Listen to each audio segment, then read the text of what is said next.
So today I'm going to recommend a couple of books.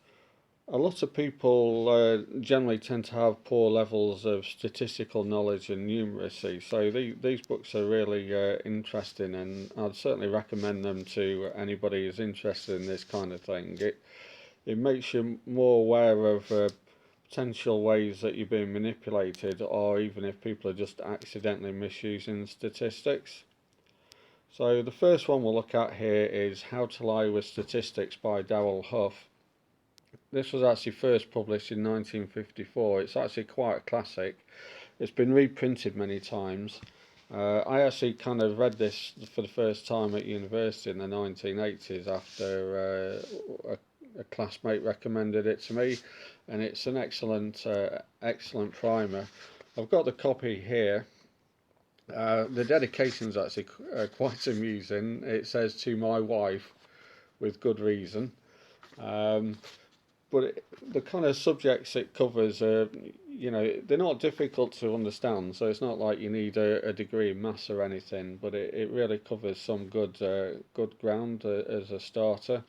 So things like samples, sample sizes, whether they're representative, averages, which averages is a particularly interesting one because in the media, particularly, averages are often kind of cited, but it's not always obvious whether they mean the arithmetic mean average or the median. Often they mean the mean, but if they don't say so, it can give you a slightly distorted picture.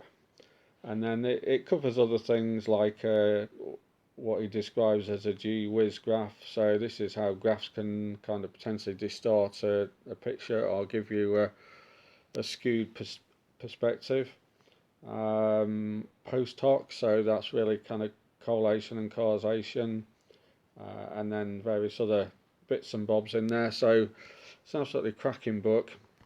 As you can see here on Goodreads, is other books that readers have enjoyed. So if you really get into this kind of thing, I'm sure there's a lot more modern books about it where you can learn more. So the other one is Innumeracy by John Allen. I think it's either Paulus or Paulus.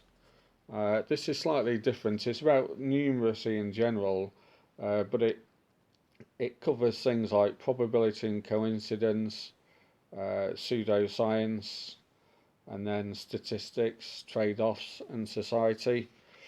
I can't really remember as much about this book, but it's certainly worth a read from what I can remember. It's not a particularly long volume. I mean, the one I've got here is actually only 135 pages, even though Goodreads is saying 208. So it may be that the one on Goodreads here may be a physically smaller size book with more pages.